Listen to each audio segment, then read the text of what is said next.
Ringo and the Squirrel Caper. Ringo was on his last four legs and his sight had given out.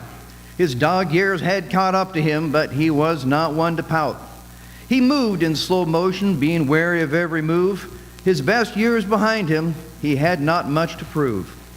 He used to sit by the window and watch for a squirrel tail, then off he'd go a-barking, and man, that dog could sail.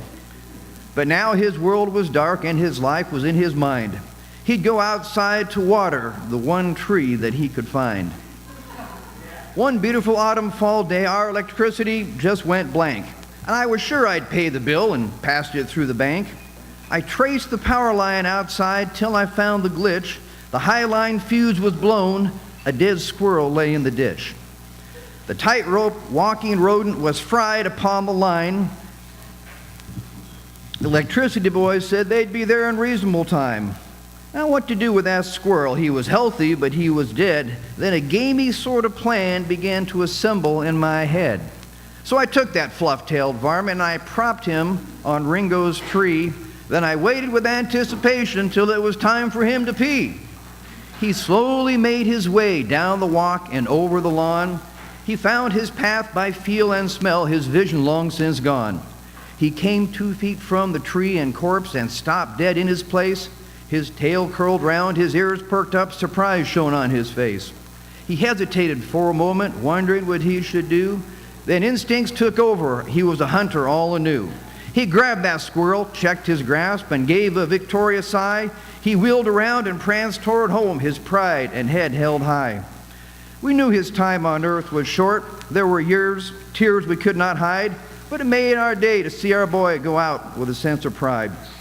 And so it is with any folk, if we ever have the chance, find a way to lift them up and brighten their life's dance.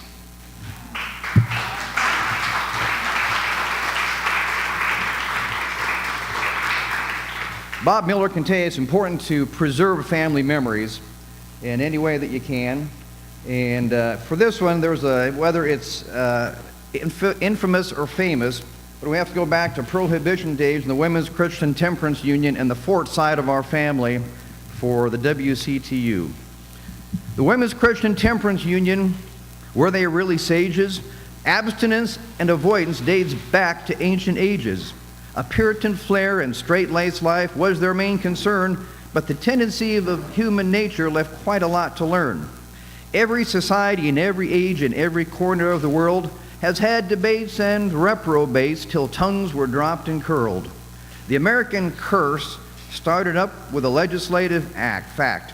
In 1919, the 18th Amendment, then the Halstead Act. Malt and liquor shops, revenuers, and then came Al Capone, speakeasies by the thousands, rum runners far from home. Mark Twain described the theory that some say was quite insane. What makes a man covet a thing is when it's difficult to obtain. The hypocrisy went swiggling on till 33 came along. Prohibition ended with a wagon of Bud on the White House lawn.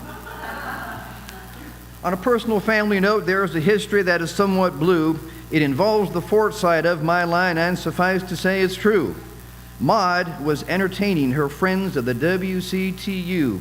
'Twas Sunday afternoon when church and lunch were rightly through. These ladies were of one solid mind, dressed in their Sunday best. They'll value set on one accord, their views close to their chest. The program held no mystery, as predictable as the tides. Who could have guessed by the end of day in would march the tides? These law-abiding ladies, so prim and prop and proud, could not believe when gunshots fired so deafening and loud. Though dressed up like clothes horse herd, every member went to ground. A hollow bang, a slight delay, then came another round. Our gals were not born yesterday as they hugged the wooden floor. Their heads were down, their heinies up, and one battle axe blocked the door. Who were they? Who were these rascals to ruin their meat that day? Don't cross a gaggle of women or there will be hell to pay. The shooting slowed, but they laid low till the barrage would finally stop. Like waiting at the cast iron stove for the last kernel of corn to pop. When at last the coast was clear and silence ruled the day, there was not a drop of blood or lead or glass to sweep away. In fact, they concluded afterwards, as no one came to harm, the lousy bastard marksman could not hit the side of barn. But to be safe, they skipped dessert and they scattered out alone. The mystery grew as questions flew, and each set out for home. Then a kind of awful theory came inching into Maud's brain. Her Harry was nowhere in sight. She was set for raising Cain. She rolled up the gray hooked rug and hid the cellar door. The hinges squeaked as she lifted high and peeked at the dirt floor. The smell of yeast and barley overtook the earth-walled room. One sniff of all that homemade brew hit Maud and made her swoon. Seems Harry was experimenting a change of recipes. He'd added too much sugar and the bottles took to squeeze. So while Harry was out playing pool smug as the Cheshire cat, his brew was home exploding and would shower his brewski's vat. I don't suppose that Maud would ever tell her friends the truth, but it was years before we saw old Harry playing pool at his old booth. In Mars versus Venus, one is tough and one is tender. So what side would we bet to win on that winning gender? Every married gent knows just which cards he has to play, as a man will usually have his say, but a woman have her way.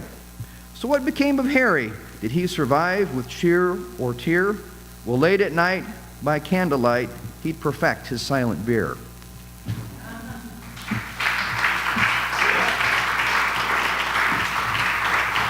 There's a little group in Sedalia called Trails End that making a commemoration of Sedalia's history about the 1860s, the train, the cattle drives, rawhide, and we had some events coming up. We needed some kind of a saga, so lyrics and poetry go pretty close together. I was looking for a little bit of a rhythm, and I kind of like Johnny Cash's Folsom Prison Blues, and you'll kind of see how it kind of rings along. The Trails End Roundup.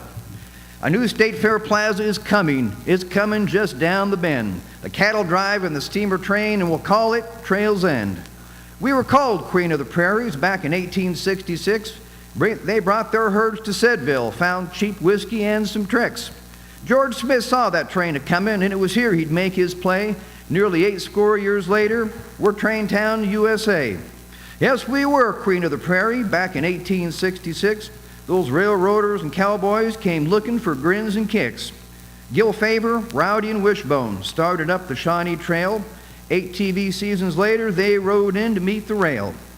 Yes, we were Queen of the Prairie. Of all the cow towns, we're the first, where the railhead met the drovers to kill an urge and quench a thirst.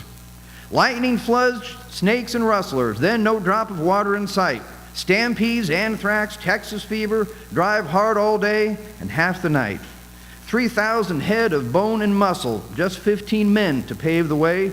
The boss, cook, scout, and wranglers made 12 hard, dusty miles a day. But yep, we were Queen of the Prairies. Times were hard, men were tough. The cattle cruised the Sedalia Trail, and those that arrived had the right stuff. When driving north up to Missouri, with each and every long-horned beast, the cattle cars were locked and loaded, off to Chicago, then back east. Those doggies trampled down Ohio, that is history's honest word. With cattle settled in the stockyards, they'd revel bringing in the herd. Yep, we were Queen of the Prairie. The Iron Horse and Mustangs met.